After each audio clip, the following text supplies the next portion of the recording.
నమస్తే, welcome to bird media.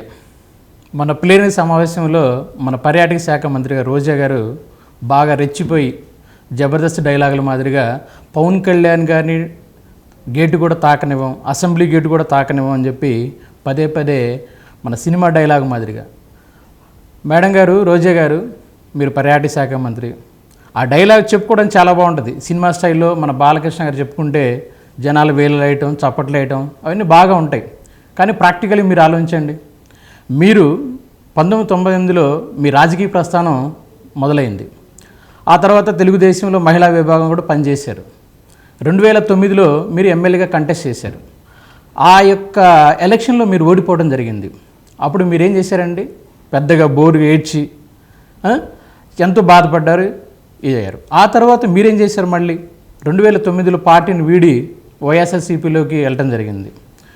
ఆ తర్వాత 2014 కంటెస్ట్ చేసి మీరు ఎమ్మెల్యేగా గెలుపొందడం జరిగింది. అంటే మీ రాజకీయ ప్రస్థానం 1999లో స్టార్ట్ అయ్యి 2014 మీరు ఎమ్మెల్యేగా గెలిచారు.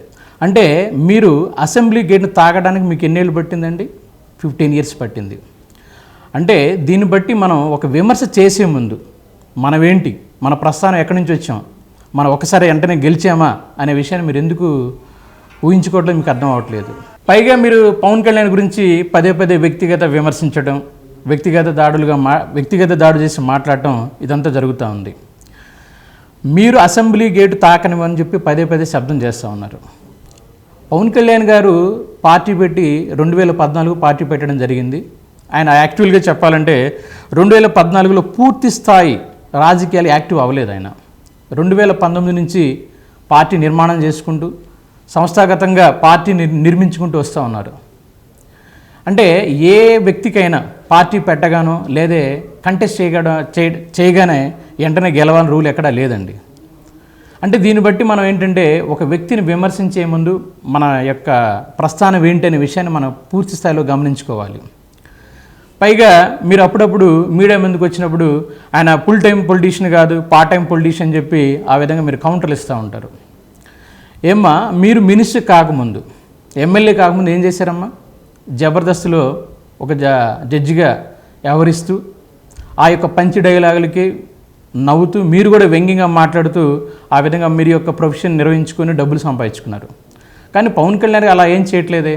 ఆయన ప్రొఫెషన్ కంటిన్యూ చేస్తేనే రాజకీయాలు కంటిన్యూ చేస్తున్నారు.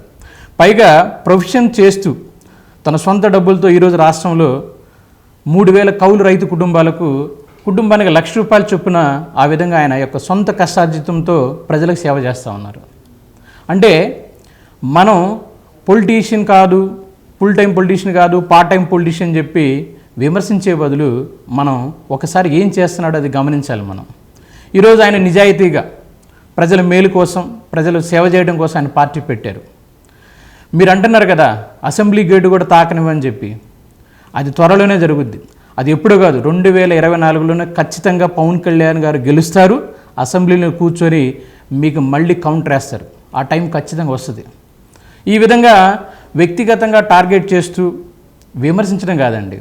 మీరు పర్యాటక శాఖ మంత్రిగా పనిచేస్తూ ఉన్నారు. విశాఖపట్నంలో ఋషికొండ పూర్తి స్థాయిలో తవ్వుకుంటూ ఉన్నారు మీ నాయకులు, మీ వైసీపీ నాయకులు. మీరు ఏం చేస్తున్నారండి? కనీసం ఒక్క విషయంపై ఎప్పుడైనా మీరు కండెమ్ చేశారా? ఖండించి మాట్లాడారా? అంటే మీ యొక్క శాఖ మీద మీకు ఎటువంటి పట్టు లేదు, అక్కడ ఎక్కడ ఏం జరుగుతుందో మీకు తెలియదు, దాన్ని ఖండించలేరు. కానీ పవన్ కళ్యాణ్ మాత్రం వ్యక్తిగతంగా విమర్శించడం, అసెంబ్లీ గేటు తాకనివ్వడం అని చెప్పి ఈ విధంగా భారీ డైలాగులు కొడుతూ ఆ విధంగా మీ అన్నగారైనటువంటి జగన్ గారి చేత చప్పట్లు కొట్టించుకోవడానికి ఈ విధంగా సినిమా డైలాగులు కొడితే కుదరదండి. ఖచ్చితంగా పవన్ కళ్యాణ్ గారికి ఒక విజన్ ఉంది, ఆయనకి ఒక స్పష్టమైన అవగాహన ఉంది. ప్రజలకు సేవ చేయాలన్న తపన, ఆకాంక్షతో బలంగా ముందుకెళ్తూ ఉన్నారు. మరి మీలాగా ఓడిపోతే ఆయన ఎప్పుడు ఏడవలేదో కూర్చొని 2 నియోజకవర్గాల్లో పోటీ చేసి ఓటమి చవి చూసినప్పటికీ పట్టు వదలని విక్రమార్కుల్లాగా ముందుకు వెళ్తున్నారే తప్ప ఆయన ఎక్కడా కూడా మీలాగా ఏడవలేదు, మీలాగా నిరాశగా మాట్లాడటం, లేదంటే వ్యక్తిగతంగా ఒక మనిషిని టార్గెట్ చేసి మాట్లాడటం ఎప్పుడు పవన్ కళ్యాణ్ గారు చేయట్లేదు. ఈ విధంగా ప్రతి ఒక్కళ్ళు కూడా పవన్ కళ్యాణ్ వ్యక్తిగతంగా టార్గెట్ చేసి మాట్లాడడం తప్ప విధి విధానాల గురించి మాట్లాడటం, వాళ్ళ శాఖల మీద ఎటువంటి పట్టుంది, వాళ్ళ శాఖలను ఎంత సమర్థవంతంగా నిర్వహిస్తున్నారనే విషయాన్ని మీరు అది గమనించట్లేదు. ఈ విధంగా మీరు వ్యక్తిగతంగా మాట్లాడుకుంటూ పోతూ పవన్ కళ్యాణ్ని విమర్శిస్తూ పోతూ ఉంటే ఇక్కడ ఎవరు జన సైనికులు చూస్తూ ఊరుకోవడానికి సిద్ధంగా లేరు. చూడండి, ఖచ్చితంగా 2024లో పవన్ కళ్యాణ్ గారు అసెంబ్లీ గేటు తాకటం కాదు, డైరెక్ట్గా అసెంబ్లీని కూర్చొని ఖచ్చితంగా ప్రజలకి దిశానిర్దేశం చేసేటువంటి స్థాయి, ఆ పరిస్థితి వస్తుంది అన్నమాట.